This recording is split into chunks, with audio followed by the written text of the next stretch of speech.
योगीराज सद्गुरू गंगागिरीजी महाराज यांचा 177वा अखंड हरिनाम सप्ताह नाशिक जिल्ह्यातील पानसाळे या गावामध्ये सुरू आहे। हा 7वा दिवस आहे, एकादशी आहेत आणि एकादशी निमित्त भाविकांसाठी महाप्रसाद म्हणून फराळाची व्यवस्था करण्यात आली आहे। साबुदाण्याची खिचडी आपल्या सोबत या ठिकाणचे आचार्य आहेत।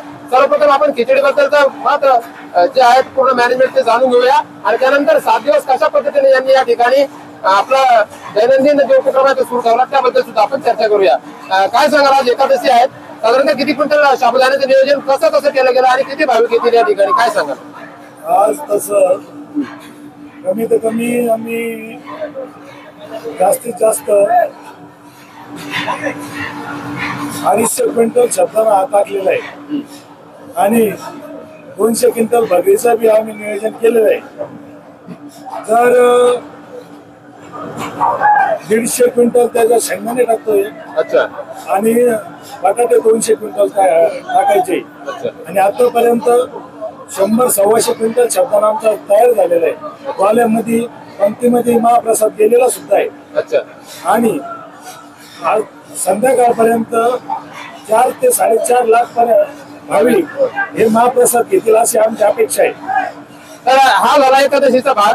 आता उद्याचं जे सांगता कार्यक्रम होतोय, या सांगता कार्यक्रमापर्यंत जसं आमटी बनवणं असेल दैनंदिन कार्यक्रमामध्ये, जसं काही इतर काही महाप्रसाद असेल, तर हे आमटीचं नियोजन कशा पद्धतीने तुम्ही या ठिकाणी केलं होतं आणि प्रामुख्यानं किती कारागीर या ठिकाणी काम करत होते, किती लोकांचा ताफा आहे तुमच्या या ठिकाणी? आमचा SK केटरर्स ग्रुप उंदीरवाडी एवढा हा आमचा जवळजवळ 225 माणसाचं युनिट आहे।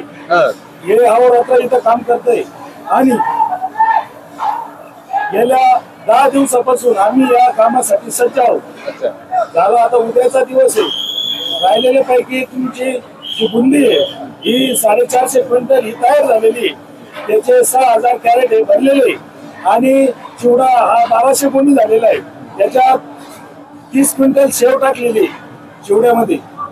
हे उद्याचा महाप्रसाद हा पूर्ण आम्ही रेडी केलेला आहे।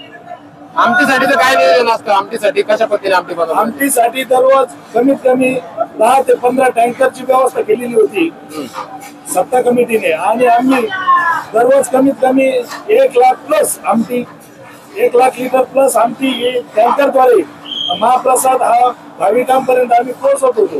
अच्छा, तर अशा पद्धतीने या ठिकाणी यांनी नियोजन केलेलं आहे आणि हा भांडारगृह आहे। या स्वयंपाकघरामध्ये उंदीरवाडी येथील जे आचार्य आहेत यांच्या 200 प्लस जी टीम आहेत या युनिटने या ठिकाणी हे काम सांभाळलेलं आहे। त्याशिवाय हजारो स्वयंसेवक या ठिकाणी या कार्यासाठी पुढाकार घेत आहेत। तर मित्रांनो, जागतिक पातळीवर गिनीज बुकामध्ये नोंद होणाऱ्या या सप्ताहाबद्दल तुम्हाला काय वाटतं? व्हिडिओमध्ये आपल्या प्रतिक्रिया व्हिडिओच्या कमेंट बॉक्समध्ये द्यायला विसरू नका आणि व्हिडिओ आवडला असेल तर लाईक आणि शेअर जरूर करा।